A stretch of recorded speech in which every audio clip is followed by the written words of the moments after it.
কিছুমানত কি হৈছে দ্বিপক্ষীয় প্ৰণালীও দেখা গৈছে সো বেলেগ বেলেগ ৰাষ্ট্ৰ আৰু বেলেগ বেলেগ যিবিলাক ৰাজ্যিক পৰ্যায়ত যিখিনি আমি নীতি প্ৰণয়নৰ কথা কৈছো সেইখিনি ক্ষেত্ৰত আমি অন্ধ্ৰপ্ৰদেশ বিহাৰ কৰ্ণাটক মহাৰাষ্ট্ৰ আদিৰ দৰে কিছুমান অৱশিষ্ট প্ৰণালী আমি দেখা পাইছো সেইবিলাক হৈছে কিছুমান নিজৰ নিজৰ প্ৰণালীবিলাক তেওঁলোকে প্ৰণয়ন কৰে ৰাষ্ট্ৰৰ বা দেশৰ নীতিৰ ক্ষেত্ৰত সেইবিলাক তেওঁলোকে আৰু পৰামৰ্শ বা তেওঁলোকৰ যিটো পৰিকাঠামো সেইটো গঠন কৰে সো আমাৰ কনষ্টিটিউচনত কি আছে কিছুমান আমাক সুবিধা প্ৰদান কৰিছে যাৰ জৰিয়তে আমাৰ প্ৰতিখন ৰাজ্যই কমেও এটা সদন থাকিব লাগে সো এই বিষয়টো আমাৰ সংবিধানে আমাক প্ৰদান কৰিছে যেহেতু প্ৰতিখন ৰাজ্যতে আমাৰ এখন সদন আছে বা সদন থাকিব লাগে বুলি এটা বাধ্যকতা আমাৰ সংবিধানে দিছে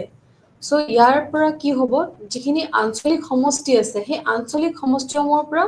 সাৰ্বজনীনভাৱে যিখিনি প্ৰাপ্তবয়স্ক ফ্ৰেঞ্চাইজ আছে তাৰ জৰিয়তে এটা প্ৰত্যক্ষ নিৰ্বাচনৰ দ্বাৰা 60ৰ পৰা যিজন 500জন সদস্যক লৈ গঠিত এটা বিধানসভা তেওঁলোকে ক্ৰিয়েট কৰিবলৈ আমাৰ সংবিধানৰ জৰিয়তে আমি এটা নিৰ্দেশ পাইছো আৰু প্ৰতিখন হেৰিতে কি হয় আমাৰ আইনী সদস্য থাকিব লাগিব আৰু পৰিষদৰ যিখিনি পৰোক্ষভাৱে নিৰ্বাচিত কৰা হয় সেই নিৰ্বাচনতো একক স্থানান্তৰযোগ্য ভোটৰ জৰিয়তে আৰু এটা সমানুপাতিক প্ৰতিনিধিত্ব মুখ্য অনুসাৰে তেওঁলোকে গোটেই বস্তুখিনি আইনৰ সদস্যৰ জৰিয়তে কামবিলাক সম্পাদন কৰিব লাগিব তাৰ পিছতে দেখা গৈছে যে ষ্টেট লেজিসলেচাৰত কি হয় ৰাজ্যপালৰ দ্বাৰা আগতে কিছুমান কাম তেওঁলোকে যিবিলাক নাকচ কৰে বা বিধানসভাত যিখিনি তেওঁলোকৰ কাৰ্যপ্ৰণালী থাকে সেইবিলাক অনলি 5 ইয়াৰ কাৰণে দিয়া হয় বা 5 বছৰ কাৰণে ক্ৰিয়েট কৰে নাইবা আৰু ক'ব পাৰে যে আগৰ যিটো কাউন্সিল আছে সেই কাউন্সিলটো তেওঁলোকে 5 বছৰ পিছত ভংগ কৰে বা ৰাষ্ট্ৰপতিৰ জৰুৰীকালীন অৱস্থাত সংসদৰ দ্বাৰা ইয়াৰ কাৰ্যকাল কেতিয়াবা বৃদ্ধি কৰিব পাৰে কিছুমান সময়ত দেখা যায় যে কিছুমান ৰাজ্যত যেতিয়া ৰাষ্ট্ৰপতি জৰুৰীকালীন এটা অৱস্থা বা সংকটজনক অৱস্থাৰ সন্মুখীন হয় যেতিয়া ৰাষ্ট্ৰপতি শাসন চলি থাকে সেইখিনি সময়ত কেতিয়াবা এই কাউন্সিল বা এটা ম্যাদ থাকে 5 বছৰৰ কাৰণে সেই ম্যাদটো কেতিয়াবা ৰাষ্ট্ৰপতি কাৰ্যকালটো বৃদ্ধি কৰিব পাৰে জৰুৰীকালীন সংকটৰ সময়ত তাৰ পিছতে আমি দেখা পাইছো আমাৰ নেক্সট টপিকটো হৈছে লেজিসলেচাৰ বা লেজিসলেটিভ প্ৰচিডিউৰ এই লেজিসলেটিভ প্ৰচিডিউৰত কি হয়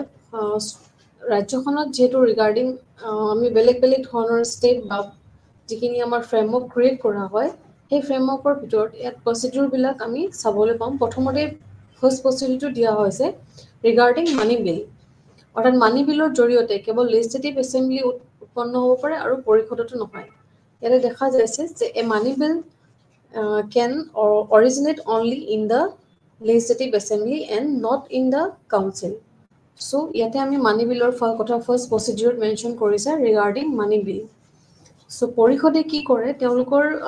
লেজিসলেচাৰত কি হয় যিখিনি বিধানসভাৰ দ্বাৰা গৃহীত এই বিধেয়ক আছে তাক নাকচ বা সংশোধন কৰিব নোৱাৰে তাৰ বাবে কি হয় কেৱল পৰামৰ্শই দিব পাৰে যি বাবে গ্ৰহণ কৰিব পাৰে বা তেওঁলোকক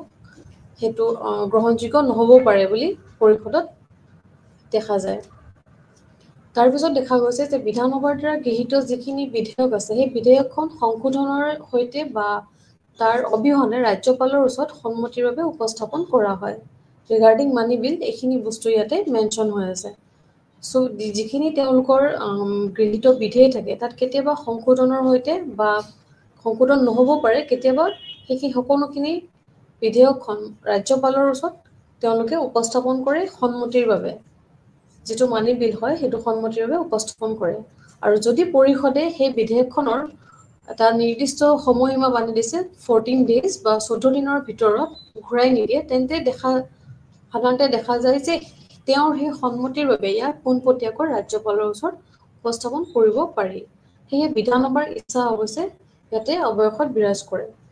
দেখা যায় যে কিছুমান ক্ষেত্ৰত দেখা যায় এটা 14 ডেজ তেওঁলোকে টাইম লয় সেই টাইমটোৰ ভিতৰত তেওঁলোকে যিখিনি strict await which are presented to the governor for his her assent so ইয়াত দেখা যায় যে যিখিনি তেওঁলোকে বিধানসভাৰ ইচ্ছা আছে সেইখিনি অৱয়সত ইয়াতে বিৰাজ কৰে the will of the assembly ultimately prevails the council can at best delay in the basis so এখিনি regarding money bill legislative procedure এখিনি মেনশ্যন কৰিছে কিদৰে ৰাজ্যপালক সেই বিলৰ বিষয়ে বা সেইখিনি বিধেয়কখন 14 ডেজৰ ভিতৰত ঘূৰাই নিদিয়ে বা তেওঁৰ সন্মতিৰ বাবে ইয়াক পোনপটীয়াকৈ উপস্থাপন কৰিব পাৰে। তাৰ পিছতে দেখা গৈছে নেক্সট টপিকটো হৈছে state procedure legislative procedure next যি প্ৰচিডিউৰটো কথা আমি মেনশ্যন কৰিম এইটো ইয়াতে দেখাইছে যে কিদৰে এখন বিধেয়ক যিকোনো সদনতে উদ্ধৱ হ'ব পাৰে উচ্চ সদন হওক বা নিম্ন সদন হওক যিকোনো সদনতে এখন বিধেয়ক উপস্থাপন হ'ব পাৰে বা উদ্ধৱ হ'ব পাৰে ৰিগাৰ্ডিং এনি বিল আদাৰ দেন এ মানি বিল চ' এইটো এটা লেজিসলেটিভ প্ৰচিডিউৰ যাৰ জৰিয়তে বিধানসভাৰ দ্বাৰা এখন বিধেয়ক গৃহীত হয় আৰু পৰিষদে সেই বিধেয়কখন নাকচ কৰিব পাৰে আৰু ইয়াক সংশোধনৰ বাবে বা সংশোধন কৰিম বুলি বা ইয়াক আৰু বেলেগ ধৰণৰ কিবা বিধেয়ক আৰু ইয়াতে সন্নিৱিষ্ট কৰিব পাৰে নেকি সেই গোটেইখিনি তেওঁলোকে ভাবি চিন্তি এটা নিৰ্দিষ্ট সময় 3 মাহ সময় লয় যাত এই 3 মাহৰ ভিতৰত তেওঁলোকে এটা সিদ্ধান্ত লয় বা গৃহীত কৰিব পাৰে নে নকৰে সেইখিনিৰ বিষয়ে তেওঁলোকে সঠিক এটা উত্তৰ দিয়ে এই বিধেয়কখন পুনৰ বিধানসভাৰ দ্বাৰা সংশোধনৰ সৈতে বা ইয়াৰ সংশোধনৰ অবিহনে কেতিয়াবা গৃহীত হয় আৰু পৰিষদে কি কৰে কাউন্সিলে কি কৰে ইয়াৰ যিখিনি নেক্সট ষ্টেপ সেই নেক্সট ষ্টেপখিনি ইয়াক কেৱল এমাহ পলম কৰিব পাৰে তাতকৈ বেছি পলম কৰিব নোৱাৰে তেওঁলোকে সেই বিধেয়কখন গৃহীত কৰে যদি এই বিধেয়কখন পৰিষদত উদ্ভৱ হয় আৰু বিধানসভাৰ দ্বাৰা প্ৰত্যাখ্যান কৰা হয় গতিকে বিষয়বস্তু তাতেই সমাপ্ত হৈ যায় যেহেতু ৰিগাৰ্ডিং এনি বিল আদাৰ দেন এনি মানি বিল ইয়াতে মেনশ্যন কৰা হৈছে য'ত এখন বিধেয়ক পৰিষদত উদ্ভৱ হয় আৰু সেই বিধানসভাৰ দ্বাৰা প্ৰত্যাখ্যান কৰা হয় বিষয়টো তাতে সমাপ্ত কৰা হয় আৰু এই সকলো ধৰণৰ যিখিনি বিধানসভাৰ সৰ্বোচ্চতা আছে সেই সৰ্বোচ্চতাখিনি ইয়াতে প্ৰতিষ্ঠিত হয় আৰু দেখা যায় কেতিয়াবা খুব অধিক বিল বা অধিক ধনৰ ক্ষেত্ৰত ইয়াতে কেতিয়াবা এটা সৰ্বোচ্চতা তেওঁলোকে বিধেয়কখন পায় আৰু সেই বিলটো গৃহীত হোৱা দেখা যায় তাৰ পিছতে দেখা গৈছে যে গভৰ্ণৰ্ছ ভেটো তো লেজিসলেটিভ প্ৰচিডিউৰ নেক্সট থাৰ্ড পইণ্টটো হৈছে গভৰ্ণৰ্ছ ভেটো বা ৰাজ্যপালৰ যিখিনি গৃহীত এখন বিধেয়ক আছে তাৰ দ্বাৰা তেওঁলোকে সেই সন্মতি উপস্থাপন কৰিব পাৰে so if when a bill is passed by the state legislature it presented the governor for his her assent so তেওঁৰ সন্মতি বস্তুখিনি গোটেই বিধেয়কখন সংসদত উপস্থাপন কৰা হয় আৰু ফাৰ্ষ্ট ষ্টেপটো দেখা হৈছে যে ৰাজ্যপালে বিধেয়কখনত আইনত পৰিণত কৰিব পাৰে তেওঁ যিখিনি ক্ষমতা আছে ৰাজ্যপালৰ সেই গভৰ্ণৰ্ছ ভেটো বা যিটো আমি ৰাজ্যপালৰ ক্ষমতা বুলি কওঁ এই গভৰ্ণৰ্ছ ভেটোত কি হয় ৰাজ্যপালে বিধেয়কখন তেওঁ পৰিণত কৰিব পাৰে এটা আইন হিচাপে সন্মতিভাৱে তেওঁৰ সন্মতিসমূহে তেওঁ সেই বিধেয়কখন তেওঁ বন্ধ কৰিব পাৰে আৰু এই ক্ষেত্ৰত আইনত তেওঁ পৰিণত কেতিয়াবা নকৰিব পাৰে so he may without assent in which case it does not become law so কেতিয়াবা তেওঁ সেই বিধেয়কখন আইনত পৰিণত নকৰিব পাৰে তাত বহুতো ধৰণৰ সংশোধন তেওঁলোকে কৰে বা কৰা দেখা যায় so তাৰ পিছতে কি হয় গভৰ্ণৰজনে বা যিজন গভৰ্ণৰ থাকে ৰাজ্যপাল থাকে তেওঁ সেই যিখন ধন বিধেয়কৰ বাহিৰে আন যিখিনি বিধেয়ক থাকে সেই ক্ষেত্ৰত এটা তেওঁ মেছেজ দিয়ে আৰু এই সো মানি বিলটো ৰিটাৰ্ণ কৰিব পাৰে the bill with a message এখন তাৰ নিৰ্দিষ্ট বাৰ্তা এটা প্ৰণয়ন কৰি তেওঁলোকে কেতিয়াবা সেই বিধেয়কখন ৰিটাৰ্ণ কৰিবলৈ বা ৰিটাৰ্ণ কৰি দিব পাৰে তাৰ পিছতে গভৰ্ণৰ্ছ ভেটোত আমি নেক্সট ষ্টেপটো আমি দেখা পাইছোঁ যে কিদৰে ৰাজ্যপালে ৰাষ্ট্ৰপতিৰ বিবেচনাৰ বাবে এখন প্ৰণয়ন কৰে এখন বিধেয়ক প্ৰণয়ন কৰে আৰু সেই বিধেয়কখন সংৰক্ষণৰ বাবে তেওঁ ৰাষ্ট্ৰপতিৰ ওচৰত সেইটো আবেদন কৰে তাৰ পিছত দেখা যায় যে গভৰ্ণৰ্ছ ভেটোত যিখিনি অধ্যাদেশ জাৰি কৰাৰ থাকে তাৰ এটা তেওঁলোকৰ নিৰ্দিষ্ট কিছুমান ক্ষমতা দিয়া থাকে গভৰ্ণৰজনক বা ৰাজ্যপালজনক তাক অধ্যাদেশ জাৰি কৰাৰ এটা ক্ষমতা তেওঁ প্ৰদান কৰা হয় যেতিয়া এই আইনসভাত গোটেইখিনি তেওঁলোকৰ যিখিনি মানি বিল আছে সেই মানি বিলবিলাক তেওঁলোকে উপস্থাপন কৰোঁতে বা আইনসভাত তেওঁলোকে প্ৰণয়ন কৰোঁতে কেতিয়াবা অধিৱেশন নহ'বও পাৰে আৰু তেতিয়া কি কৰে ৰাজ্যপালে অধ্যাদেশ জাৰি কৰিব পাৰে য'ত আইনৰ তেওঁলোকৰ বিশেষভাৱে ভূমিকা আমি দেখা পাওঁ আৰু ৰাজ্যপালৰ এই ভূমিকা আমি বিভিন্ন ক্ষেত্ৰত তেওঁৰ নিজৰ অধ্যাদেশ জাৰি কৰে আৰু তেওঁৰ এই ক্ষমতা প্ৰস্তুত কৰাটো ৰাজ্যিক আইনসভাৰ আইনী ক্ষমতাৰ সৈতে এটা সহবিস্তৃত আৰু ৰাষ্ট্ৰপতিৰ পৰা যিখিনি পূৰ্বৰ যিখিনি অনুমোদন হয় সেই অনুমোদন প্ৰাপ্ত কৰাৰ সৈতে সম্পৰ্কিত একে কিছুমান তেওঁলোকৰ সীমাবদ্ধতা থাকে আৰু সেই সীমাবদ্ধতা সাপেক্ষে তেওঁলোকে কিছুমান অনুমোদন প্ৰাপ্ত কৰাৰ পৰা তেওঁলোকে সম্পৰ্কিত হৈ থাকে তাৰ পিছতে legislative control over administration so ইয়াতে আমাৰ নেক্সট টপিকটো আমাৰ দিয়া হৈছে legislative control over administration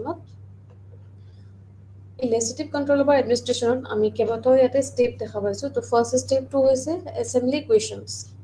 So assembly questions বুলি ক'লে আমি বিধানসভাৰ সদস্যসকলৰ চৰকাৰৰ পৰা কিছুমান প্ৰশ্ন সোধাৰ অধিকাৰ আছে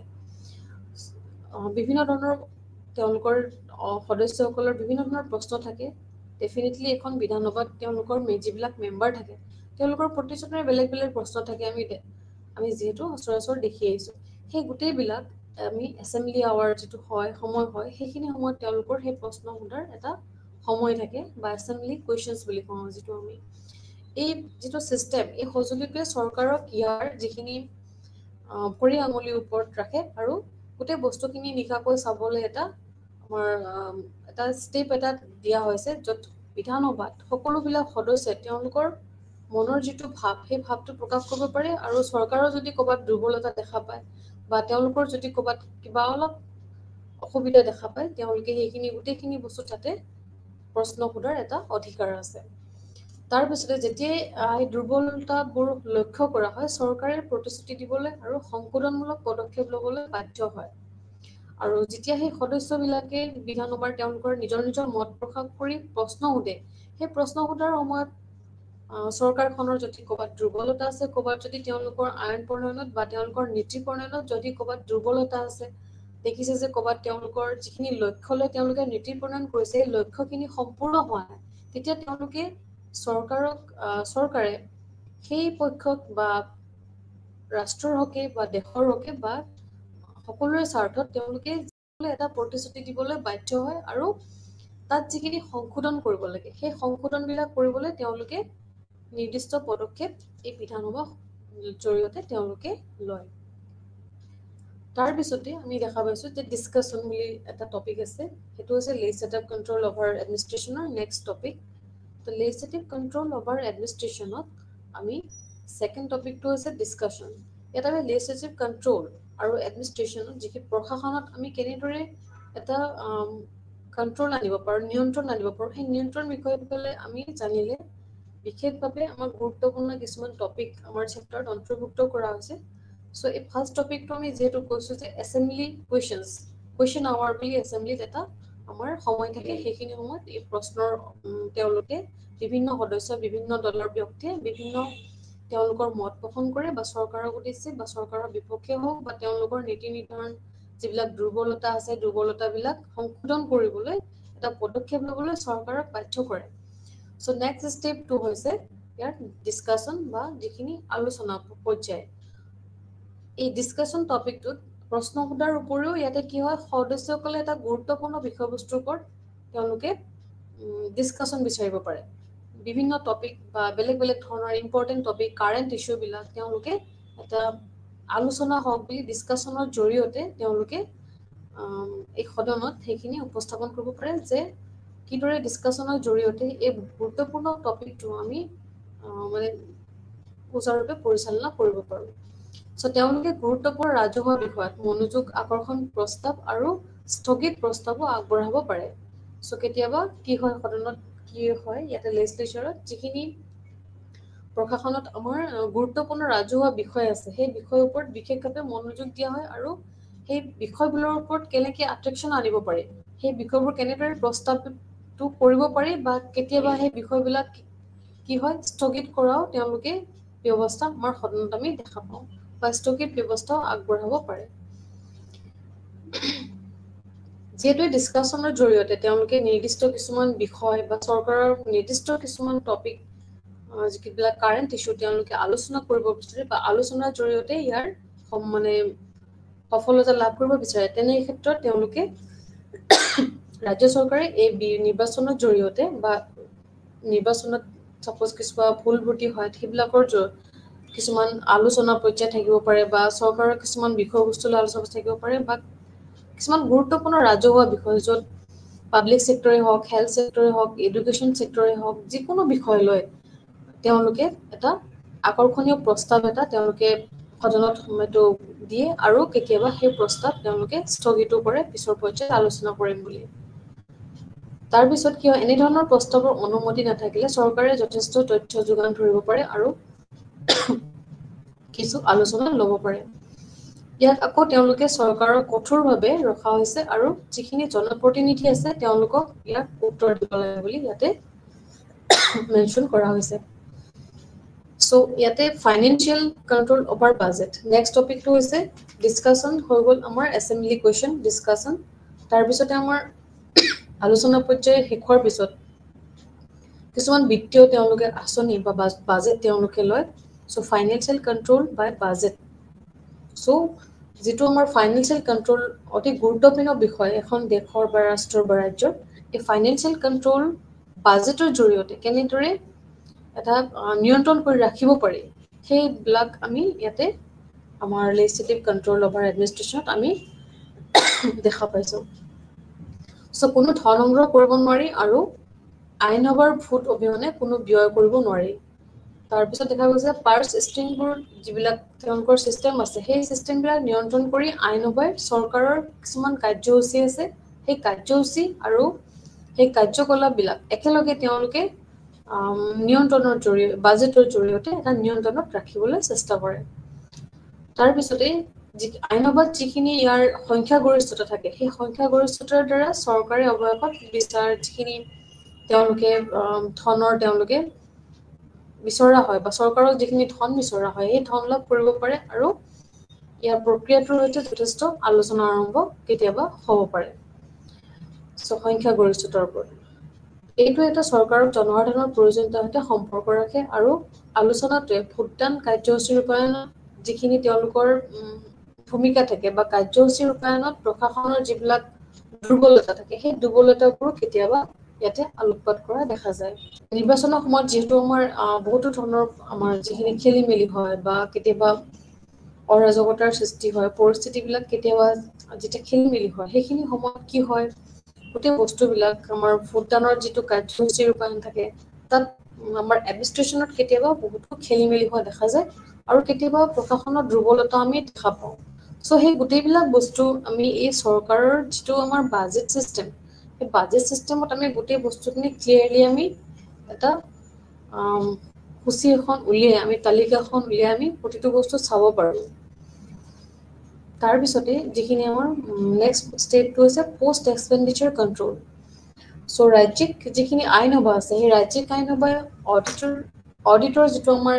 সিস্টেম দিছে অডিট সিস্টেম সেই অডিট সিস্টেমৰ জৰিয়তে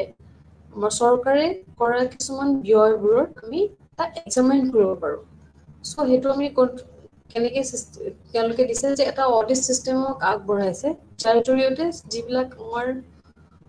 প্ৰশাসনে যিবিলাক ব্যয় কৰিছে য'ত য'ত কোন ক্ষেত্ৰত কিমান সময় বা কিমান পইচা খৰচ কৰিছে বা ক'ত কোনটো আঁচনিত কিমান ব্যয়ৰ প্ৰয়োজন হয় সেই গোটেইখিনি বস্তু এটা অবজাৰভেশ্যন কৰা হয় য'ত আমি এটা ৰাজ্যিক আইনসভা তেওঁলোকে গঠন কৰে সেই আইনসভাত এটা এজন এক্সপাৰ্ট অডিট থাকে সেই গোটেইবিলাক তেওঁলোকে ইয়াতে সেই যিখিনি পৰীক্ষা নিৰীক্ষা কৰে বা অবজাৰভেশ্যন কৰে ক'ত কেনেকৈ ব্যয় হৈছে সো সেই বস্তুবিলাক অডিটবিলাক যিটো আমাৰ সিস্টেম সেই অডিট সিস্টেমত কি হয় আমাৰ সংবিধানে এক সংহত একাউণ্ট আৰু এটা অডিট প্ৰণালী তেওঁলোকে ব্যৱস্থা কৰিছে যেহেতু আমাৰ সংবিধানে গোটেইখিনি ব্যৱস্থা কৰিছে তাত কি হয় এজন কন্ট্ৰলাৰ অফ অডিটৰ জেনেৰেল থাকে কন্ট্ৰলাৰ অডিটৰ জেনেৰেলে এই গোটেই বস্তুখিনি তেওঁৰ পৰ্যালোচনাত বা তেওঁ এটা পৰ্যবেক্ষণ কৰে যে ক'ত কেনেকৈ ব্যয় হৈছে আৰু ৰাজ্য চৰকাৰৰ হিচাপ পৰীক্ষা কৰে আৰু ৰাজ্যপালৰ জৰিয়তে তেওঁৰ এই প্ৰতিবেদন যিটো তেওঁৰ প্ৰতিবেদন থাকে বা তেওঁৰ যিখিনি পৰ্যালোচনা কৰি তেওঁ যি পালে সেই গোটেইখিনি তেওঁ বিধানসভালৈ প্ৰেৰণ কৰে controller and auditor general so এই গোটেইখিনি আমাৰ সংবিধানে এটা সংহত একাউণ্ট আৰু অডিট মানে আমাক প্ৰণয়ন কৰিছে যাৰ জৰিয়তে আমি চৰকাৰৰ যিখিনি ব্যয় হৈছে বা ৰাজ্য চৰকাৰৰ যিখিনি ব্যয় সেই বিষয়ে গোটেই বস্তুখিনি অবজাৰভেশ্যন কৰে আৰু অবজাৰভেশ্যন কৰি সেই কন্ট্ৰলাৰ অডিটৰ জেনেৰেলে গোটেইখিনি বস্তু বিধানসভাত প্ৰেৰণ কৰে ৰাজ্যপালৰ জৰিয়তে তাৰপিছত ৰাজ্যিক আইনসভাৰ যিখিনি ৰাজহুৱা হিচাপ আছে সেই ৰাজহুৱা হিচাপবিলাকো সমিতিয়ে এই প্ৰতিবেদনৰ মাজেৰে যায় আৰু পৰীক্ষা কৰে আৰু শেষত আইনসভাত ইয়াক প্ৰতিবেদন কৰে সো যিখিনি তেওঁলোকৰ ৰাজহুৱা হিচাপ আছে সেইখিনিও আইনসভাত প্ৰতিবেদন কৰা ইয়াতে দেখা যায় সো ইয়াতে আমি নেক্সট স্টেপটো আমি দেখা পাইছো কন্ট্ৰোল থ্ৰু দা লেজিসলেটিভ কমিটি কন্ট্ৰোল থ্ৰু দা লেজিসলেটিভ কমিটিত কি হয় যিখিনি আমাৰ লেজিসলেটিভ কন্ট্ৰোল আছে সেই লেজিসলেটিভ কন্ট্ৰোল এডমিনিষ্ট্ৰেশ্যনত ইয়াৰে আমাৰ লেজিসলেটিভ কমিটি যিটো আছে যি কমিটিৰ জৰিয়তে ৰাজহুৱা হিচাপে সমিতিৰ উপৰিও আন কিছুমান কমিটি আছে য'ত কি হয় সমিতি ৰাজহুৱা সমিতি প্ৰতিষ্ঠান সমিতি আৰু চৰকাৰী আশ্বাস সমিতি হিচাপে আমি মেনশ্যন কৰিছো এই গোটেইখিনি বস্তু তেওঁলোকে একেলগে আমাৰ লেজিসলেটিভ কন্ট্ৰোল অভাৰ এডমিনিষ্ট্ৰেশ্যনৰ ওপৰত তেওঁলোকে মেনশ্যন কৰিছে So estimate committee on public undertaking, committee on government assurance, এই গোটেইবিলাক হৈছে বেলেগ বেলেগ ধৰণৰ কমিটি যিবিলাকে সকলোৱে চৰকাৰক এখন আশ্বাস দিছে যে এই কমিটিবিলাকৰ জৰিয়তে কেনেদৰে আমাৰ এডমিনিষ্ট্ৰেশ্যনটো কণ্ট্ৰলত আৰু ভালকে আমি ৰাখিব পাৰোঁ তাৰপিছতে এই সমিতিবিলাকে বা যিবিলাক কমিটি আছে কমিটিবিলাকে এই সমিতিবোৰে চৰকাৰৰ যিখিনি কাম আছে সেই কামবিলাক তেওঁলোকে বিভিন্ন দিশত অবজাৰভেশ্যন কৰে পৰীক্ষা নিৰীক্ষা কৰে আৰু যিবিলাক দিশ আছে এইবিলাক নিৰীক্ষণ কৰি আৰু তাৰ উপযোগী আৰু কিবা যদি ভাল এডভান্টেজ দিব পাৰি বা পৰামৰ্শ দিব পাৰি তাৰ ওপৰত বিশেষভাৱে গুৰুত্ব প্ৰদান কৰে আৰু তেওঁলোকে ইউজফুল কিছুমান সাজেশন গভৰ্ণমেণ্টক প্ৰদান কৰে যাৰ জৰিয়তে চৰকাৰখনে আৰু সুচাৰুৰূপে তেওঁলোকৰ এই কামবিলাক কৰিব পাৰে এই কমিটিটোৱে কিছুমান এক্সপাৰ্ট থাকে সেই এক্সপাৰ্টবিলাকে কি হয় তেওঁলোকৰ নিজৰ যিখিনি ইউজফুল সাজেশন আছে য'ত কি হয় সেই সাজেশনবোৰ তেওঁলোকে প্ৰয়োগ কৰিলে চৰকাৰৰ কাম কাজবিলাক বিভিন্ন দিশত আৰু সাকসেস হ'ব পাৰে তাৰ ওপৰত তেওঁলোকে বিশেষভাৱে ভূমিকা লয় এই কমিটিবিলাকে সো এই কমিটিবোৰৰ জৰিয়তে চৰকাৰে তেওঁলোকৰ কাম কাজৰ পৰীক্ষা নিৰীক্ষা কৰাৰ উপৰিও কি হয় তেওঁলোকে যিখিনি তেওঁলোকৰ আন চৰকাৰৰ বিভাগ আছে সেই বিভাগবিলাকৰ বিষয়েও তেওঁলোকে মন্তব্য প্ৰকাশ কৰিব পাৰে আৰু কোনে কেনেদৰে তেওঁলোকৰ কামবিলাক আগবঢ়াই নিব পাৰে তাৰ ওপৰত এটা সুপৰামৰ্শ দিব পাৰে As the assembly is too unwidely a body of examine the working of the government in detail. So, গোটেইখিনি তেওঁলোকে ডিটেইলত দিব পাৰে. This is good device to exercising control over the government. So, control over governmentত এটা মানে তেওঁলোকক কমিটিবিলাকক এটা good device বুলি কোৱা হৈছে লেজিসলেটিভ যিটো কমিটি বুলি কৈছোঁ আমি সেই তেওঁলোকক এটা গুড ডিভাইচ বুলি কোৱা হৈছে যাৰ জৰিয়তে গোটেই অভাৰঅল গভৰ্ণমেণ্টৰ যিখিনি ফাংচন আছে সেই ফাংচনবিলাক তেওঁলোকে এটা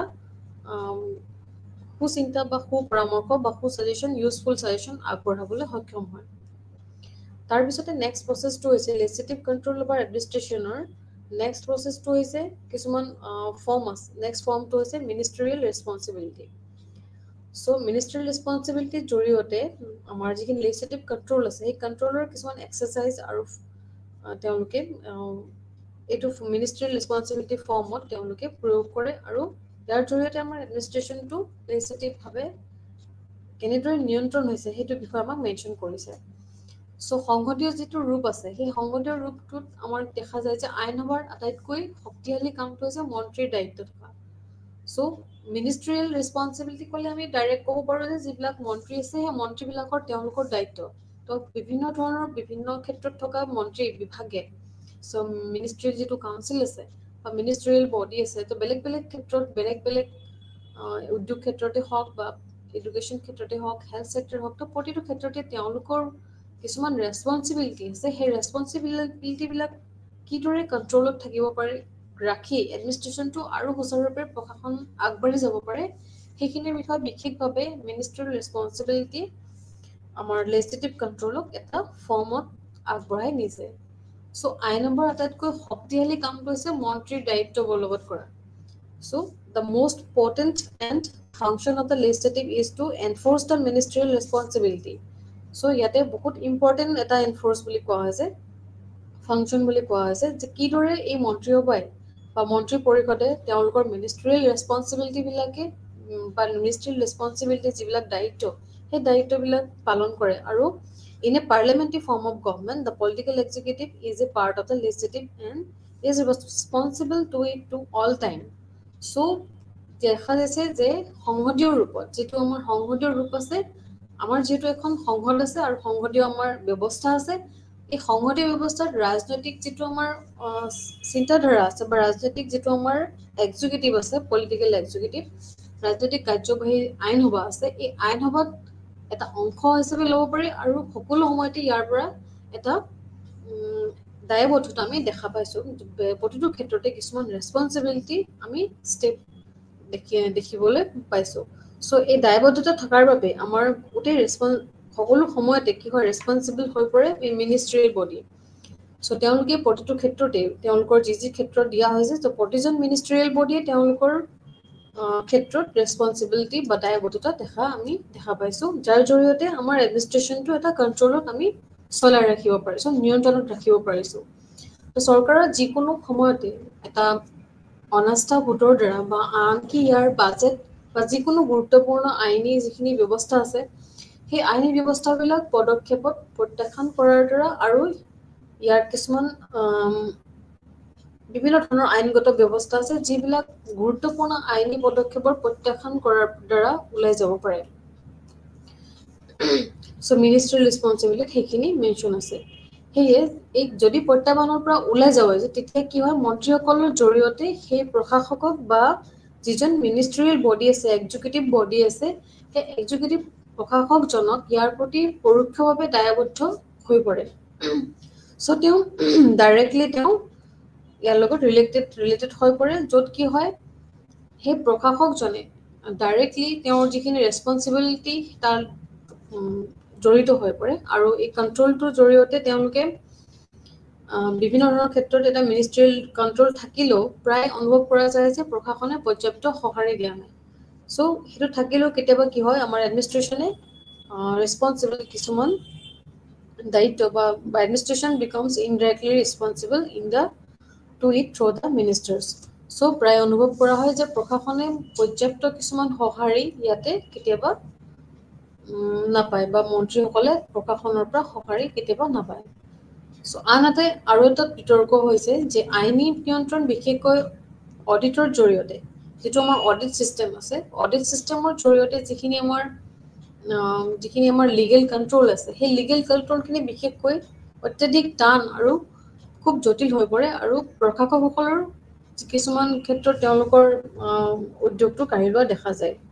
So especially the one though audit is too tight and takes away to the initiative of the administrators. Ketiaba eto dekha jay. So in spite of this control, it is often felt that administration is not responsive enough. So on the other hand, it is argued that the legislative control, especially the one through the audit. So ekhini bostu yate mention ase eta torkor joriyote ketiaba ki hoy bostu khini নিয়ন্ত্ৰণ কৰা হয় বিশেষকৈ auditor জৰিয়তে অত্যাধিক কিছুমান tough বস্তু বা কিছুমান টাফ ইনিচিয়েটিভ থাকে সেইবিলাক এডমিনিষ্ট্ৰেচনৰ জৰিয়তে ইয়াতে লোৱা হয় নেক্সট স্টেপ 2 হৈছে আমাৰ state council of ministers so legislative control over এডমিনিষ্ট্ৰেচনত আমাৰ এইখিনি টপিক আমি পালো কিদৰে এছেম্বলি কুৱেশ্যন এটা ফৰ্ম হয় তাৰপিছত ফৰ্ম হয় ডিসকাশনৰ তাৰপিছত ফাইনেন্সিয়েল কন্ট্ৰোল অভাৰ বাজেট তাৰপিছত post expenditure control control through legislative committee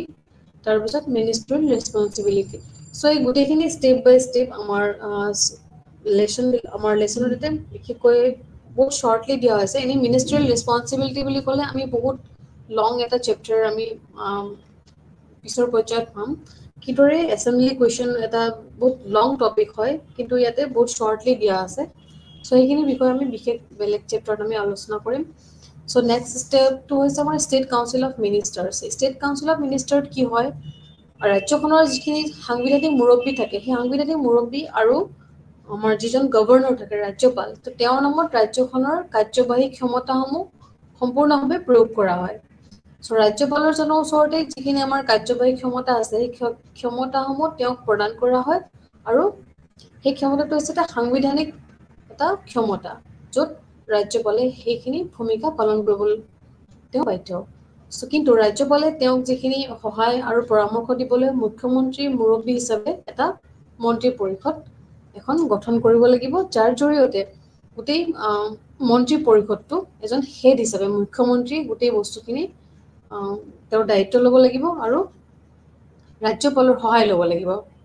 অৱশ্যে কেইটামান বিবেচনামূলক দিশ তাতে দেখা যায় যে যিখিনি তেওঁলোকে কাৰ্য কৰিব বিবেচনা কৰিব তাৰ জৰিয়তে ৰাজ্যপালে মন্ত্ৰী পৰিষদৰ পৰামৰ্শ অনুসৰি কাম কৰিব লাগিব কেতিয়াবা চ' সেইটো আমি এটা ইয়াতে দেখা পাওঁ ইয়াৰ অৰ্থ হৈছে যে প্ৰকৃত কাৰ্যবাহী ক্ষমতা মন্ত্ৰী পৰিষদৰ দ্বাৰা ব্যৱহাৰ কৰা হয় যেটো আমাৰ কাউন্সিল অফ মিনিষ্টাৰ বুলি কোৱা হৈছে চ' কাউন্সিল অফ মিনিষ্টাৰ্ছ তেওঁলোকে প্ৰত্যেক যেটো ক্ষমতা কাৰ্যনিৰ্বাহৰ যেটো ক্ষমতা বা কাৰ্যক্ষমতা যিখিনি তেওঁলোকৰ দায়িত্ব দিয়া হৈছে সেই গোটেইখিনি মন্ত্ৰী পৰিষদে পালন কৰিব লাগিব আৰু মন্ত্ৰী পৰিষদে ৰাজ্যপালৰ মুখ্যমন্ত্ৰীৰ পৰামৰ্শ অনুসৰি তেওঁলোকে নিযুক্ত কৰে আৰু তেওঁৰ যিখিনি সময়ৰ কাৰ্যকাল যিখিনি কাম আছিলে সেই গোটেইখিনি তেওঁলোকে অধিষ্ঠিত কৰা হয় চ' ইয়াতে মন্ত্ৰী পৰিষদ আৰু ৰাজ্যপালে মুখ্যমন্ত্ৰীৰ পৰামৰ্শ অনুসৰি নিযুক্ত কৰা হয় আৰু তেওঁলোকৰ যিখিনি দায়বদ্ধতা থাকে সেই দায়বদ্ধতাখিনি কাৰ্যালয়ত বা তেওঁলোকৰ যিখিনি ৰেছপন্সিবিলিটি প্ৰত্যেকজনকে তেওঁলোকে সেইবিলাক দায়িত্ব দিয়া হয় চ' প্ৰকৃত ইয়াতে কাৰ্যবাহী ক্ষমতা মন্ত্ৰী পৰিষদৰ দ্বাৰা গঠন কৰা হয় আৰু এই মন্ত্ৰী পৰিষদে কি কয় আৰু ৰাজ্যপালৰ লগত মুখ্যমন্ত্ৰীৰ লগত তেওঁলোকে গোটেই বস্তুখিনি আলোচনাৰ জৰিয়তে এটা সিদ্ধান্তত উপনীত হয় চ' কেন্দ্ৰীয় চৰকাৰ আৰু ৰাজ্য চৰকাৰ আৰু মন্ত্ৰীসকলৰ নিম্নলিখিত কিছুমান বিভাগ আছে চ' ষ্টেট গভৰ্ণমেণ্টৰ আমাৰ যিখিনি বিভাগ আছে সেইখিনি বেলেগ ধৰণৰ ইয়াতে আমাৰ on the pattern of the union government minister in the state government are of the following categories so' state গভৰ্ণমেণ্টৰ আমাৰ ফলোয়িং কিছুমান কেটেগৰী আছে ফাৰ্ষ্ট কেটেগৰীটো হৈছে কেবিনেটৰ মন্ত্ৰীসকল নেক্সটটো হৈছে আমাৰ ৰাজ্যিক মন্ত্ৰীসকল তাৰপিছতে আমাৰ উপমন্ত্ৰীসকল কেবিনেট ৰাজ্যিক আৰু উপমন্ত্ৰীসকল এই তিনিটা শ্ৰেণীৰ বিভাগত আমাৰ ৰাজ্য চৰকাৰৰ মন্ত্ৰী পৰিষদবিলাক গঠন কৰা হৈছে চ' এই তিনিটা শ্ৰেণীৰ বিভাগত বা তিনিটা শ্ৰেণীৰ বিভাগতে প্ৰতিটোজন ক্ষেত্ৰতে তেওঁলোকে নিজৰ নিজৰ ৰেছপন্সিবিলিটি তেওঁলোকে গ্ৰহণ কৰে এখন ৰাজ্য পৰিষদত মুখ্যমন্ত্ৰীকে ধৰি মুঠ মন্ত্ৰীৰ সংখ্যা সেই ৰাজ্যৰ বিধানসভাৰ মুঠ সদস্যৰ 15% অতিক্ৰম কৰিব নালাগিব তাৰপিছতে আমাৰ দিয়া আছে power on functions of council of ministers so' council of minister বিলাকৰ কিছুমান পাৱাৰ এণ্ড ফাংচনছ আছে চ' ফাৰ্ষ্ট পাৱাৰ্ছ হৈছে মন্ত্ৰী পৰিষদৰ তেওঁলোকে যিবিলাক গঠন কৰিছে বা এখন ষ্টেট কাউন্সিলত কিদৰে যিদৰে মন্ত্ৰী পৰিষদ গঠন কৰা হয় আৰু সেই মন্ত্ৰী পৰিষদে তেওঁলোকৰ যিখিনি কাম সেই কামবিলাক ৰাজ্য চৰকাৰৰ সৰ্বোচ্চ নীতি নিৰ্ধাৰণৰ দ্বাৰা তেওঁলোকে সংস্থাপিত হয় ই ৰাজ্য চৰকাৰৰ আইনী আৰু প্ৰশাসনিক যিখিনি দক্ষতা আছে সেই দক্ষতাৰ ভিতৰত সকলো বিষয়ৰ ওপৰত তেওঁলোকে বিভিন্ন সন্দৰ্ভত তেওঁলোকৰ বিভিন্ন ধৰণৰ নীতিবিলাক তেওঁলোকে সেই সময়ত সেই সংসদত সেইবিলাক নিৰ্ধাৰণ কৰে য'ত কি হয় মন্ত্ৰী পৰিষদে ৰাজ্য চৰকাৰৰ সৰ্বোচ্চ নীতি নিৰ্ধাৰণ সংস্থা হিচাপে তেওঁলোকৰ কামটো সুচাৰুৰূপে পালন কৰে চ' আমি ৰাজ্য চৰকাৰৰ সৰ্বোচ্চ নীতি নিৰ্ধাৰণকাৰী কাক বুলি ক'ব পাৰোঁ এতিয়া মন্ত্ৰী পৰিষদক তো কাউন্সিল অফ মিনিষ্টাৰক আমি এটা সৰ্বোচ্চ নীতি নিৰ্ধাৰণকাৰী বুলি আমি ল'ব পাৰোঁ য'ত তেওঁলোকে গোটেই প্ৰশাসনিক আৰু চৰকাৰী আইনী সকলো ধৰণৰ কামবিলাক নিজৰ নিজৰ দক্ষতাৰে সেই মিনিষ্ট্ৰিয়েল কাউন্সিলে বা তেওঁলোকৰ প্ৰতিজন দক্ষ ব্যক্তিয়ে সকলো বিষয়বস্তুৰ ওপৰত তেওঁলোকৰ সুদক্ষভাৱে জ্ঞান লাভ কৰি সকলো নীতি তেওঁলোকে দক্ষতাৰে প্ৰণয়ন কৰিব পাৰে বুলি আমি ইয়াতে মেনশ্যন কৰা হৈছে বা মিনিষ্ট্ৰী অফ যিটো আমাৰ কাউন্সিল আছে সেই কাউন্সিলত তেওঁলোকে এই নিজৰ দক্ষতাৰ জৰিয়তে কিদৰে প্ৰশাসনিক কামবিলাক আৰু চৰকাৰৰ আইনী কামবিলাক বিভিন্ন ধৰণত সুচাৰুৰূপে তেওঁলোকে পালন কৰিবলৈ সক্ষম হৈছে তো powers of functions of council of minister next আমি দেখা পাইছোঁ যে যিজন মন্ত্ৰী পৰিষদ ৰাজ্য চৰকাৰৰ আৰু পৰিষদে ইয়াৰ দ্বাৰা নিৰ্ধাৰিত কিছুমান নীতি ৰূপায়ণৰ ওপৰত পৰ্যালোচনা কৰে আৰু যিখিনি তেওঁলোকৰ কাৰ্যকৰীকৰণৰ সময়ত প্ৰাপ্ত প্ৰতিক্ৰিয়াৰ প্ৰতি লক্ষ্য ৰাখি যিকোনো নীতি সংশোধনৰ ওপৰত তেওঁলোকে গুৰুত্ব আৰোপ কৰে এখন ৰাজ্যত বিভিন্ন ধৰণৰ নীতি থাকিব পাৰে সেই নীতিবিলাক সকলো সময়তে তেওঁলোকে প্ৰাপ্ত কিছুমান প্ৰতিক্ৰিয়াৰ ওপৰত লক্ষ্য ৰাখি তাৰ জৰিয়তে কেনেদৰে নীতিত যদি কিবা সেই নীতিত যদি কিবা প্ৰয়োজনীয় ছাজেশ্যনবিলাক আগবঢ়ায় বা কিবা যদি সংশোধন কৰিব লাগে সেইখিনিৰ ওপৰত তেওঁলোকে বিশেষভাৱে গুৰুত্ব প্ৰদান কৰে কাউন্সিল অফ মিনিষ্টাৰে সো এই কাউন্সিল অফ মিনিষ্টাৰত কিছুমান লিমিটেশ্যন আমি দেখা পাওঁ সো তেওঁলোকৰো কিছুমান ক্ষমতাৰ কিছুমান পাৱাৰ আমি সীমাবদ্ধতা আমি কিছুমান ক্ষেত্ৰত আমি দেখা পাওঁ সো প্ৰথম ক্ষমতাত আমি ক'ব পাৰোঁ যে সংবিধানৰ দ্বাৰা আৰোপ কৰা সীমা আৰু তেওঁলোকৰ যিখিনি কেন্দ্ৰীয় আৰু ৰাজ্যিক আইনসভাৰ দ্বাৰা গৃহীত আইন আছে সেইখিনি এটা সীমাবদ্ধতা আছে কিছুমান ৰাজ্যিক আইনৰ দ্বাৰা গৃহীত হয় আৰু সেই বস্তুবিলাক কেন্দ্ৰীয় আৰু ৰাজ্যিক আইনৰ মাজত কিছুমান সীমাবদ্ধতা আমি দেখা পাওঁ সো নেক্সট লিমিটেশ্যনটো আমি ক'ব পাৰোঁ যে কম গুৰুত্বপূৰ্ণ বিষয়ৰ ওপৰত বিবেচনা বাদ দিবলৈ এটা আৰোপিত এটা লিমিটেশ্যন আছে সো যিবিলাক আমি কম গুৰুত্বপূৰ্ণ থকা বিষয় বুলি ক'ব পাৰোঁ the self-imposed limits to execute consideration of less important matters. So কেতিয়াবা এইটো লিমিটেশ্যন আমি দেখা পাওঁ কিদৰে কাউন্সিল অফ মিনিষ্টাৰে তেওঁলোকৰ কম গুৰুত্বপূৰ্ণ বিষয়ৰ ওপৰত বিবেচনা বাদ দিবলৈ আৰু আৰোপিত এটা সীমা তেওঁলোকে নিৰ্ধাৰণ কৰে নেক্সট টপিকটো হৈছে ইয়াৰে powers of power and function of council of ministers আমি ক'ব পাৰোঁ যে ইয়াতে দেখা যায় যে state council of ministers division of work into department and the state level so' যিবিলাক কামৰ বিভাজন আছে সেই বিভাজনবিলাক department work in departments at state level কিদৰে ষ্টেট লেভেলত কামবিলাক কৰা হয় ৰাজ্যিক পৰ্যায়ত যিদৰে বিভাগবিলাক কৰা হয় ৰাজ্যিক বিভাগবোৰত কি কৰা হয় বিভাজন মন্ত্ৰীৰ দায়িত্ব মতবাদ অনুসৰি মন্ত্ৰী পৰিষদ আৰু ৰাজ্যিক বিধানসভাৰ প্ৰতি সময় এটা দায়বদ্ধতা তেওঁলোকে প্ৰদান কৰা হয় চ' দেখা যায় যে কামৰ এই বিভাজনৰ কাৰ্য আধাৰত বা গ্ৰাহকৰ আধাৰত বা ভৌগোলিক ভিত্তিত বা কাৰকবোৰৰ সংমিশ্ৰণৰ ওপৰত আধাৰিত কৰি কৰিব পাৰি কিন্তু কিছুমান বিষয়বস্তুৰে মন্ত্ৰী পৰিষদে তেওঁলোকৰ সংৰক্ষণ কৰিব লাগিব বুলি ইয়াতে মেনশ্যন কৰা হৈছে so' division of work into department at the state level ইয়াতে কি হয় প্ৰথমতে আমি দেখা গৈছোঁ যে মুখ্যমন্ত্ৰীৰ এটা বিবেচনা আমি দেখা পাইছোঁ মুখ্যমন্ত্ৰীৰ বিবেচনা বুলি ক'বলৈ আমি দেখা পাম যে ৰাজ্যিক পৰ্যায়ত বিভাগবোৰৰ কামৰ বিভাজন মন্ত্ৰীৰ দায়িত্বৰ মতবাদ অনুসৰি মন্ত্ৰী পৰিষদ ৰাজ্যিক বিধানসভাৰ প্ৰতি তেওঁলোকৰ যিটো সামূহিক দায়বদ্ধতা সেই দায়বদ্ধতাৰ ওপৰত তেওঁলোকে বিশেষভাৱে জড়িত হৈ থাকে চ' ফাৰ্ষ্ট আমি দেখা পাওঁ যে কিছুমান rules as a rule business some matters have be reserved by the minister for consideration of chief minister so মুখ্যমন্ত্ৰীৰ বিবেচনাৰ ওপৰত তো এইবোৰক কোৱা হয় these are called coordination case in this case the minister is charged into portfolio record his her recommendations and submit the file to the chief minister for his order so এইবোৰ কেতিয়াবা সমন্বয়ৰ ক্ষেত্ৰত কিছুমান গোচৰ বুলি কোৱা হয় আৰু এই ক্ষেত্ৰত এটা जो डॉक्टर আছে এই ডক্টৰৰ দায়িত্বত থকা মন্ত্ৰীগৰাকীয়ে তেওঁৰ পৰামৰ্শবোৰ এটা লিপিবদ্ধ কৰে আৰু তাৰ পিছত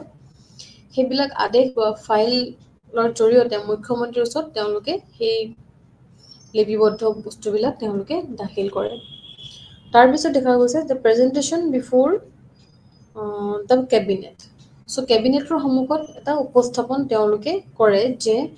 এইবোৰো গুৰুত্বপূৰ্ণ কিছুমান নীতিগত বিষয় থাকে আৰু এই গুৰুত্বপূৰ্ণ নীতিগত বিষয়বোৰ যিবিলাক তেওঁলোকে পলিচি মেটাৰ আছে সেই পলিচি মেটাৰবিলাক তেওঁলোকে কি কৰে এটা ব্যাপক প্ৰতিক্ৰিয়া তেওঁলোকে দেখা পায় important case of disagreement between two or more ministers are also brought before the cabinet for its decisions so ইয়াতে কি হয় কেবিনেটত দুটা বা তাতোধিক মন্ত্ৰীৰ মাজত কেতিয়াবা মত বিৰোধৰ গুৰুত্বপূৰ্ণ ঘটনা ইয়াত সিদ্ধান্তৰ বা কেবিনেটৰ সন্মুখত অনা হয় আৰু তাৰ পিছত কি হয় সাধাৰণ কেবিনেট কেছবোৰত অলপীয়া ধৰণৰ কিছুমান আইনসভাত তেওঁলোকে মেনশ্যন কৰা দেখা গৈছে a list of such cases is given in the rules business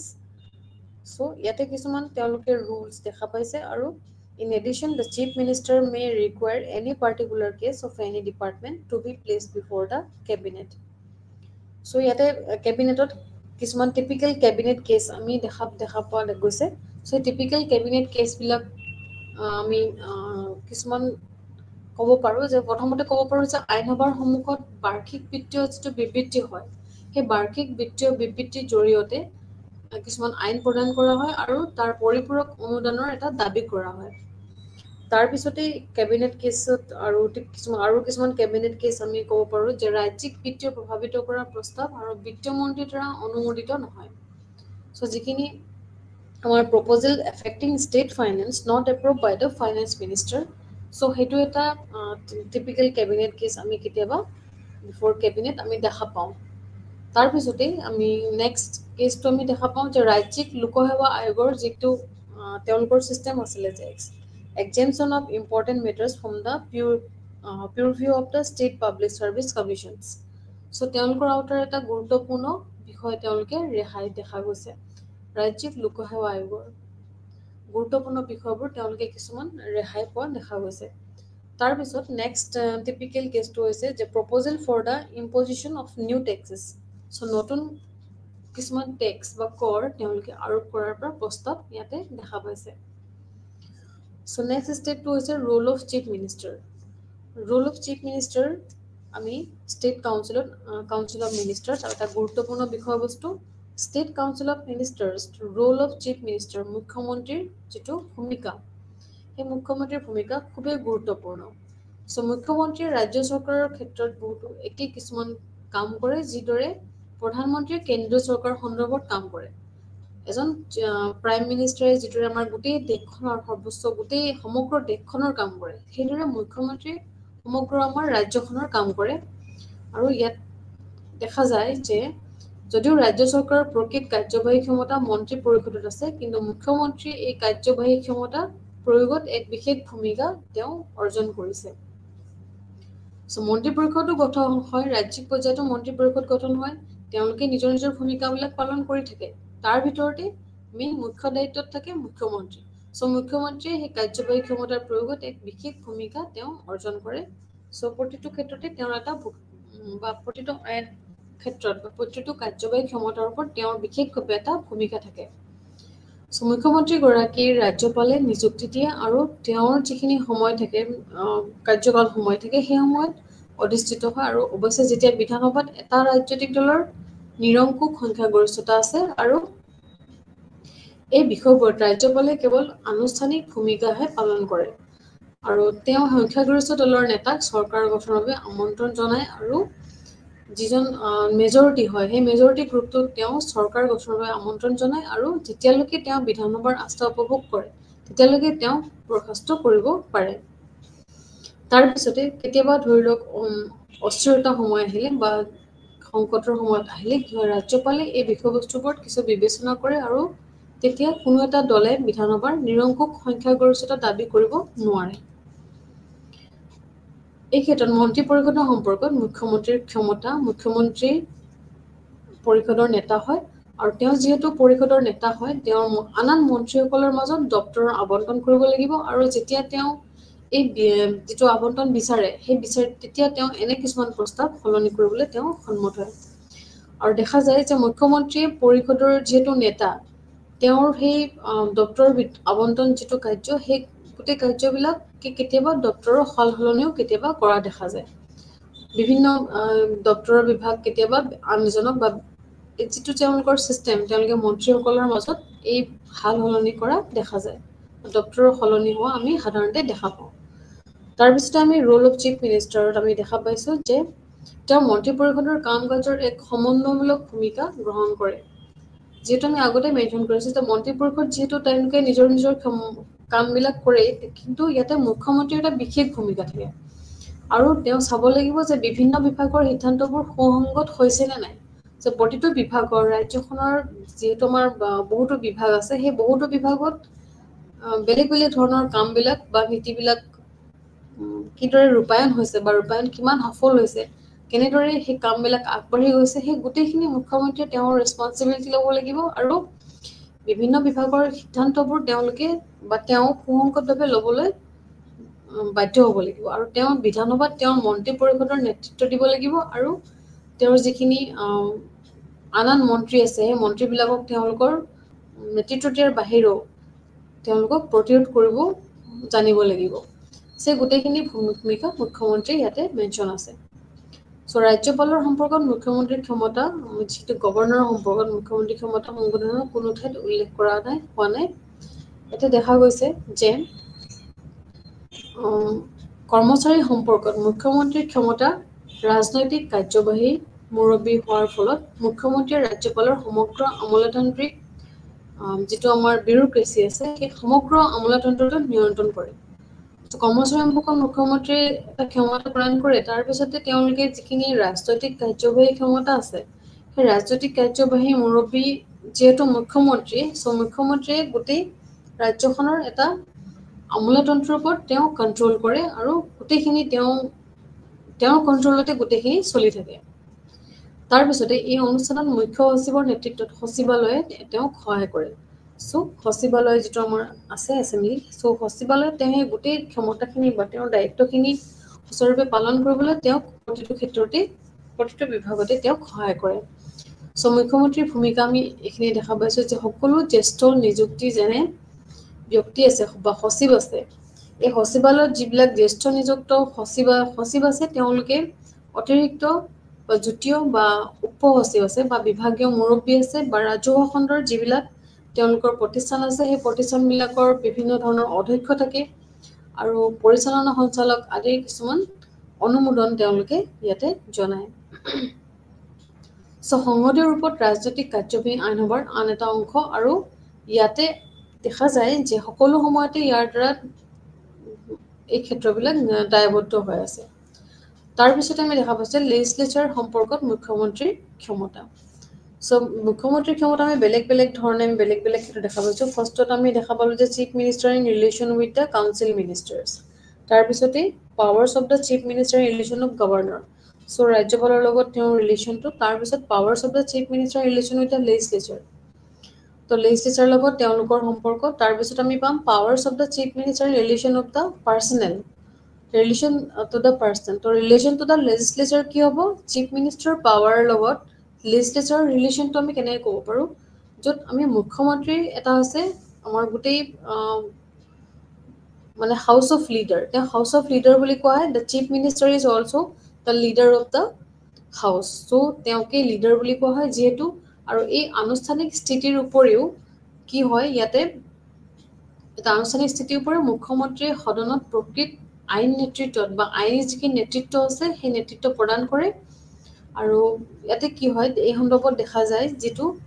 leadership যেটো প্ৰক্ৰিয়া সেই লিডাৰশ্বিপটো মেইন হৈছে মুখ্যমন্ত্ৰী আৰু আধৰে আৰু তেওঁৰ নেতৃত্বত যিখিনি কাম সম্পাদন কৰা হয় সেইখিনি প্ৰকৃত আইনী নেতৃত্ব প্ৰদান কৰে আৰু এই অৰ্থত এটা অৰ্থত ক'ব পাৰি যে তেওঁৰ যিখিনি আইনী কাৰ্যসূচী সেই আইনী কাৰ্যসূচীখিনি আমাৰ লেজিসলেচাৰৰ জৰিয়তে ইয়াতে নিৰ্ধাৰণ কৰা হয় তাৰ পিছতে মুখ্যমন্ত্ৰীৰ নেতৃত্বত মন্ত্ৰী পৰিষদৰ অনুমোদনৰ পিছত আইনী ব্যৱস্থাসমূহ বিধানসভাৰ সন্মুখত অনা হয় তাৰ পিছতে তেওঁৰ কি হয় তেওঁৰ যিখিনি লিডাৰ যেহেতু লিডাৰ হয় তেওঁ লিডাৰ অফ দ্য হাউস বুলি তেওঁ কোৱা হয় সো তেওঁৰ নেতৃত্বত যিখিনি তেওঁলোকে আইন ব্যৱস্থা বা মন্ত্ৰী পৰিষদৰ যিখিনি অনুমোদন আছে সেইখিনি পিছত আইনী ব্যৱস্থাসমূহ বিধানসভাৰ সন্মুখত অনা হয় সো ইয়াতে চিফ মিনিষ্টাৰৰ ভূমিকা খুব গুৰুত্বপূৰ্ণ তাৰ পিছত আমি ক'ব পাৰো powers of the chief minister relation of personnel তো পাৰ্সনেল বুলি ক'লে আমি by virtue of being head political executive chief minister control the entire bureaucracy of the state so গোটেই আমলাতন্ত্ৰটো তেওঁ নিয়ন্ত্ৰণ কৰে যিহেতু সো মুখ্যমন্ত্ৰীয়ে হৈছে গোটেই পলিটিকেল এক্সিকিউটিভৰ হেড সো তেওঁ গোটেই আমাৰ আমলাতন্ত্ৰটো ব্যুৰোক্ৰেসিটো নিয়ন্ত্ৰণ কৰে In this function, he assists the secretariat head by the chief secretary and approve all the senior appointments like those secretaries, additional secretary, deputy secretary, joint secretary. So, a guteibilak তেওঁ appoints কৰে. So, appoints ইয়াতে আমি তেওঁৰ যেটো personal relation of chief minister power. So, the chief minister power person ভাবে এটো relation হৈ থাকে আৰু though he's our cabinet, he controlled the service, condition, and disciplinary matters. He provides the leadership to ensure good performance and good moral. So, yate তেওঁৰ যিখিনি person relation আমি mention কৰিছো ইয়াতে তেওঁৰ disciplinary এটা matter আৰু condition তেওঁৰ serviceত জড়িত হৈ আছে যাৰ জৰিয়তে আমাৰ powers of chief minister and relation to the person আমি বিশেষভাৱে আমাৰ chapter mention আছে আৰু at the same time আমি দেখা পাইছো যে the performance through the administrative channel as well as through the chief minister the own source like party workers complaints and aggrieved persons and actual observation during the tours so যেটো actual observation হয় পার্টিত বা এটা গ্ৰুপত বা দলত সেই গোটেই এডমিনিষ্ট্ৰেশ্যনটো মুখ্যমন্ত্ৰীয়ে তেওঁ ধুনীয়াকে তেওঁ পাৰ্টি কো-ৱৰ্কৰ জৰিয়তে চলাই থাকে পাৰ্টি কো-ৱৰ্কৰ জৰিয়তে তেওঁ সকলো কাম নিয়াৰিকৈ কৰি থাকে সো এইটোৱে পাৱাৰ্স অফ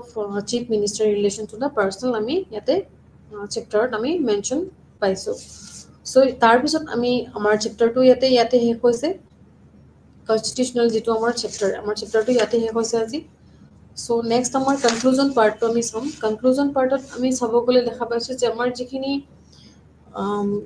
কনস্টিটিউশনাল ৰেমেডিজ আছে কনস্টিটিউশনাল যিখিনি আমাৰ প্ৰফাইল আছে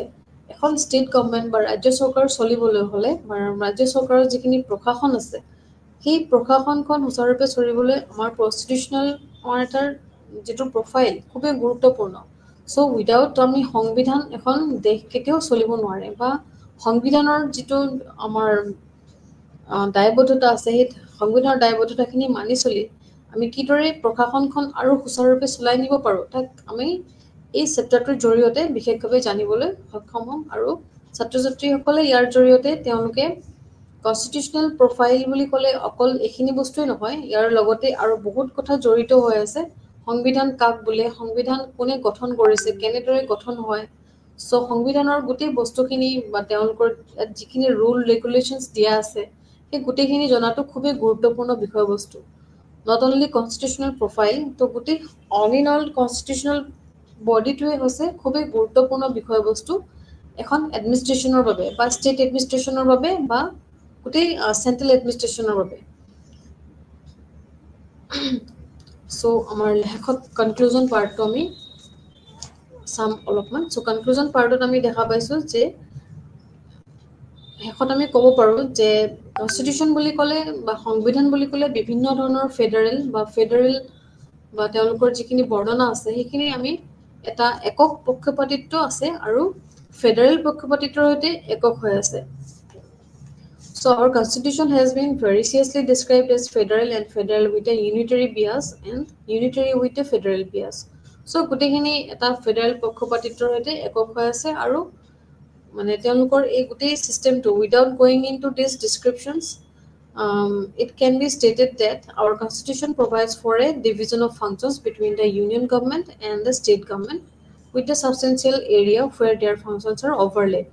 So গোটেইখিনি state government হওক central government হওক তেওঁলোকৰ আমাৰ overlapping systemত আমাৰ গোটেই constitutionটো তেওঁলোকৰ নীতি মানে functions বিলাক আমাৰ চৰকাৰে চলাই আছে সংবিধানৰ জৰিয়তে সংবিধানে কেন্দ্ৰীয় চৰকাৰ আৰু ৰাজ্য চৰকাৰৰ মাজত এক গুৰুত্বপূৰ্ণ এটা ক্ষেত্ৰ হৈ পৰিছে আৰু সেই ক্ষেত্ৰখনৰ সৈতে কি হৈছে কামৰ বিভাজন কৰা হৈছে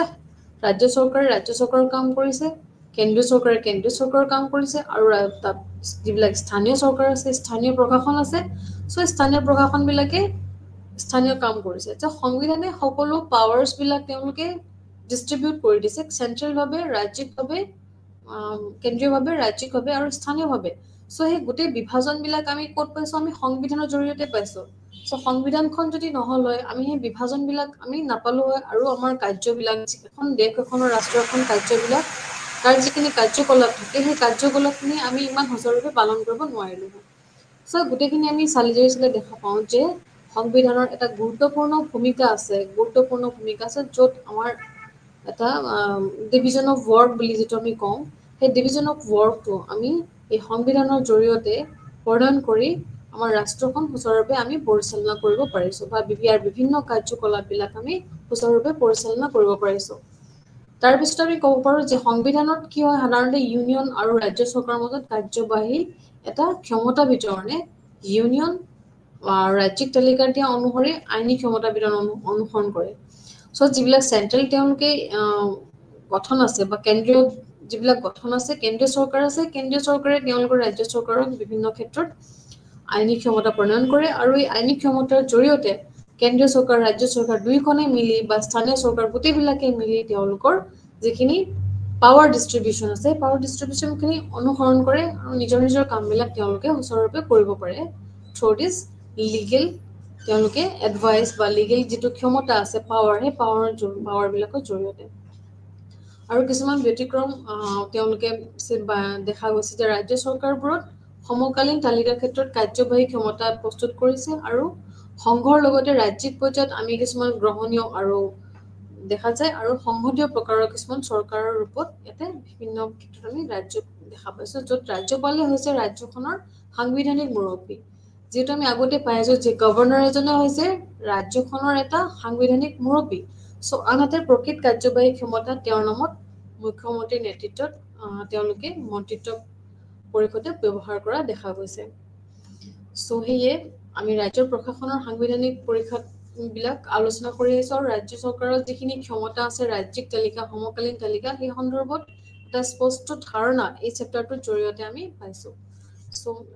আজিলৈ চেপ্টাৰটো ইয়াতে শেষ হৈছে নমস্কাৰ